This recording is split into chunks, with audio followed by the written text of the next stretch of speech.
പത്തരമാറ്റ സീരിയലിൻ്റെ ഇന്നത്തെ full episode review ആണ് പറയുന്നത്. അങ്ങനെ നന്ദുവും നവീനും കൂടി സൗഹൃദ സംഭാഷണത്തിലാണ്. നവീൻ നന്ദുവിനോട് വിവാഹകാര്യത്തെക്കുറിച്ച് ചോദിച്ചറിയുകയാണ്. നന്ദുവിന് വിവാഹാലോചനകൾ വരുന്നുണ്ടോ എന്ന ചോദ്യത്തിന് അടുത്തൊന്നും അത്തരം ആലോചനകൾ വന്നിട്ടില്ലെന്ന് നന്ദു മറുപടി നൽകി. സംസാരത്തിനിടയിൽ നന്ദുവിന് പ്രണയ വിവാഹത്തിനോടാണോ താല്പര്യമെന്ന് നവീൻ ചോദിച്ചപ്പോൾ വളരെ പക്വമായ ഒരു മറുപടിയാണ് നന്ദു നൽകിയത്. പ്രണയിച്ച് വിവാഹം കഴിക്കണമെന്ന നിർബന്ധമൊന്നും തനിക്കില്ല. എന്നാൽ തന്നെ വിവാഹം കഴിക്കാൻ പോകുന്ന വ്യക്തിയെക്കുറിച്ച് കൃത്യമായി മനസ്സിലാക്കിയ ശേഷം മാത്രമേ ജീവിതത്തിലേക്ക് കടക്കാൻ താൻ ആഗ്രഹിക്കുന്നുള്ളൂ. താൻ ഒരു പോലീസ് ഉദ്യോഗസ്ഥ ആയതുകൊണ്ട് തന്നെ തൻ്റെ ജോലിയുടെ സ്വഭാവവും തിരക്കും മനസ്സിലാക്കി ഒപ്പം നിൽക്കാൻ കഴിയുന്ന ഒരാളെ വേണം ജീവിത പങ്കാളിയാക്കാനെന്ന് നന്ദു വ്യക്തമാക്കി. തുടർന്ന് സമൂഹത്തിലെ സ്ത്രീകളുടെ അവസ്ഥയെക്കുറിച്ചും അമ്മമാരുടെ മനോഭാവത്തെക്കുറിച്ചും നന്ദു സംസാരിച്ചു. സ്ത്രീകൾ എല്ലാ മേഖലയിലും മുന്നോട്ട് വരണമെന്നും സ്വന്തം കാര്യങ്ങൾ നോക്കാൻ പ്രാപ്തരാകണമെന്നും സമൂഹം പറയുമ്പോഴും വീടുകളിൽ അങ്ങനെയല്ല അവസ്ഥ. സ്വന്തം കാലിൽ നിൽക്കുന്ന തൻ്റെമുള്ള പെൺകുട്ടികളെ പല അമ്മമാർക്കും ഇഷ്ടമല്ല. പ്രത്യേകിച്ച് നവീൻ്റെ അമ്മയെപ്പോലുള്ളവർക്ക് മരുമകളായി വേണ്ടത് അടങ്ങി ഒതുങ്ങി നിൽക്കുന്ന പെൺകുട്ടികളെയാണെന്ന് നന്ദു തുറന്നടിച്ചു പറഞ്ഞു. അത് സത്യമാണെന്നും അമ്മക്ക് അത്തരം പെൺകുട്ടികളോട് വലിയ താല്പര്യമൊന്നുമില്ലെന്നും നവീനും സമ്മതിച്ചു. ഇതിനിടയിൽ തന്നെ സ്റ്റേഷനിലേക്ക് കൊണ്ടുവന്ന യുവാവിനെ ജാമ്യത്തിലിറക്കാൻ നവീൻ സഹായിക്കുന്നുണ്ടായിരുന്നു. തെറ്റായ കൂട്ടുകെട്ടിൽ പോയവനെ ഉപദേശിച്ച് ഇനി ഇത്തരം പ്രവൃത്തികൾ ആവർത്തിക്കരുതെന്നും താക്കീത് നൽകി നവീൻ പുറത്തുവിട്ടു. നവീൻ്റെ നല്ല മനസ്സിനെയാണ് ഈ രംഗത്തോടെ കാണിക്കുന്നത്. പിന്നീട് അനന്തപുരി തറവാട്ടിൽ കുബുദ്ധിയായ ജലജ നവ്യയെ കാണാൻ വേണ്ടി എത്തി. വീട്ടിലെ അടുക്കള കാര്യങ്ങളെക്കുറിച്ചാണ് ജലജ സംസാരിക്കുന്നത്.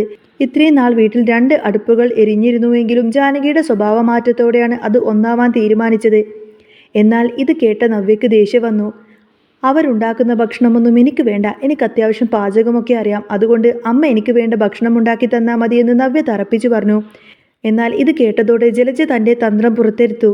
ഇത് നമ്മൾ ഇവിടെ നിന്ന് പറഞ്ഞിട്ട് കാര്യമില്ല, നമുക്ക് അടുക്കളയിൽ പോയിട്ട് അവരോട് നേരിട്ട് പറയണം എന്ന് ജലജ ഉപദേശിച്ചു. തുടർന്ന് നവ്യ തൻ്റെ വസ്ത്രധാരണത്തെക്കുറിച്ചും സ്വാതന്ത്ര്യത്തെക്കുറിച്ചൊക്കെ സംസാരിച്ചു. കഴിഞ്ഞ ദിവസം താൻ മോഡേൺ വസ്ത്രം ധരിച്ചപ്പോൾ വീട്ടുകാർ എതിർത്തതിനെ അവൾ രൂക്ഷമായി വിമർശിച്ചു. എൻ്റെ വസ്ത്രം എൻ്റെ തീരുമാനമാണ്, അത് തീരുമാനിക്കാൻ അനന്തമൂർത്തിക്ക് അവകാശമില്ല. ഞാൻ എനിക്കിഷ്ടമുള്ള രീതിയിൽ ജീവിക്കുമെന്ന് നവ്യ പ്രഖ്യാപിച്ചു. ജലജ ഇതിനെ പൂർണ്ണമായും പിന്തുണയ്ക്കുന്നുണ്ടായിരുന്നു. നവ്യയോട് മോഡലിംഗ് തുടരാനും സ്വന്തമായി വരുമാനം കണ്ടെത്താനും ജലജ ഉപദേശിച്ചു. ജയിലിൽ നിന്ന് അഭി തിരിച്ചു വരുമ്പോൾ അവന് ജോലി ഉണ്ടാവുമോ എന്ന് ഉറപ്പില്ലാത്തതിനാൽ പണം അത്യാവശ്യമാണെന്ന് ജലജ ഓർമ്മിപ്പിച്ചു.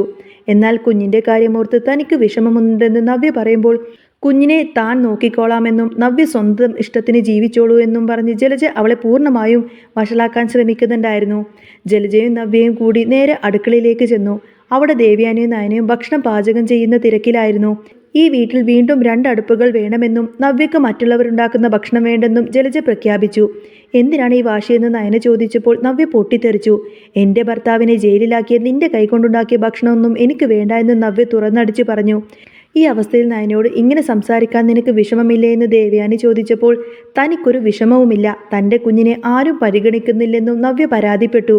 അഭി ജയിലിലായത് അവൻ ചെയ്ത തെറ്റുകൾ കൊണ്ടല്ലേ എന്ന് നയന ചോദിച്ചപ്പോൾ അങ്ങനെയാണെങ്കിൽ തെറ്റ് ചെയ്ത് നിന്റെ ഭർത്താവിനെയും ജയിലിലാക്കണമായിരുന്നു എന്ന് നവ്യ തിരിച്ചടിച്ചു. ഉച്ചയ്ക്ക് നവീൻ ഭക്ഷണം കഴിക്കാൻ വരുന്നുണ്ട് എന്നും അവരുടെ മുന്നിൽ വെച്ച് ഈ വഴക്കൊന്നും പാടില്ലെന്നും ദേവയാനി കർശനമായി പറഞ്ഞു. എന്നാൽ നവ്യക്ക് നവീനോടും പുച്ഛമായിരുന്നു.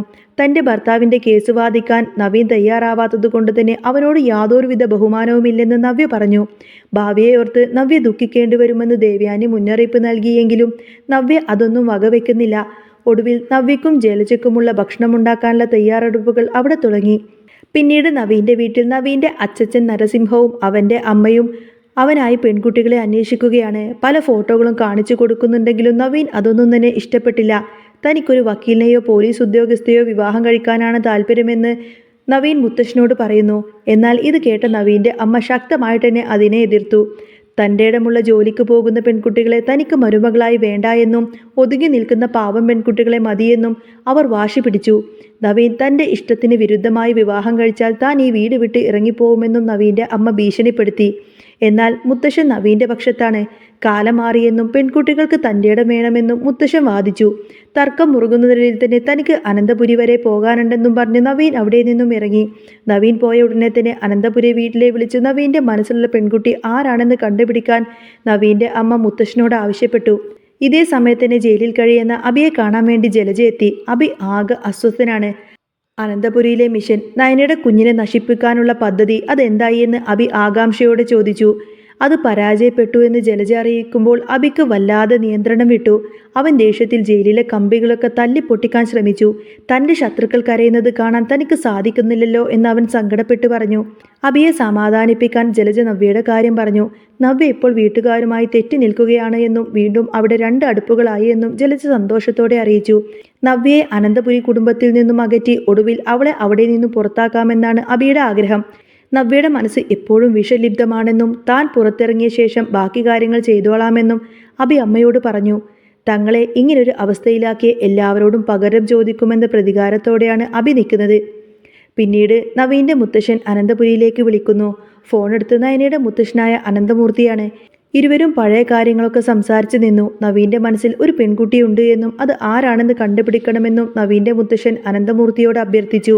നവീൻ്റെ വിവാഹം നടന്നു കാണാൻ തനിക്ക് ആഗ്രഹമുണ്ടെന്നും അദ്ദേഹം പറഞ്ഞു. അനന്തമൂർത്തി അത് സന്തോഷത്തോടെ ഏറ്റെടുത്തു. അന്ന് അനിയെ കേസിൽ നിന്നും രക്ഷിച്ചതൊക്കെ നവീനാണ്. അതിന് പകരമായി നവീൻ ഒന്നും വാങ്ങിയിട്ടില്ല. ആ കടം വീട്ടാനുള്ള അവസരമാണിതെന്ന് അനന്തമൂർത്തിക്കും ഭാര്യയും കരുതുന്നു. നവീൻ്റെ വിവാഹം ഉറപ്പിക്കുകയാണെങ്കിൽ പെൺകുട്ടിക്കുള്ള സ്വർണവും ചിലവും തങ്ങൾ വഹിക്കാമെന്നും അനന്തമൂർത്തി തീരുമാനിച്ചു.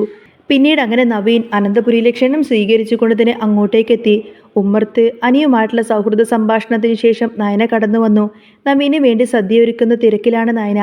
ഇത്രയും ബുദ്ധിമുട്ടേണ്ടിയിരുന്നില്ലെന്ന് നവീൻ പറയുമ്പോൾ ഇത് അമ്മയുടെ സന്തോഷത്തിനാണെന്ന് നയന മറുപടി നൽകി. എല്ലാവരും സന്തോഷത്തോടെ വീടിനകത്തേക്ക് കയറുമ്പോൾ അവിടെ തികച്ചും അഹങ്കാരത്തോടെ ഇരിക്കുന്ന നവ്യയാണ് കാണുന്നത്. മുതിർന്നവരുടെ സാന്നിധ്യം പോലും വകവെക്കാതെ കാലിന്മേൽ കാല് കയറ്റിവെച്ച് അഹങ്കാരത്തോടെ ദേഷ്യപ്പെട്ടിരിക്കുന്ന നവ്യയെ കാണിച്ചുകൊണ്ടാണ് കേട്ടോ ഇന്നത്തെ ഈ ഒരു എപ്പിസോഡ് പൂർണ്ണമാവുന്നത്. അപ്പോൾ നിങ്ങൾക്ക് ഈ ഒരു ചാനൽ ഇഷ്ടമാവുകയാണെങ്കിൽ സബ്സ്ക്രൈബ് ചെയ്യാനും സപ്പോർട്ട് ചെയ്യാനും മറക്കല്ലേ.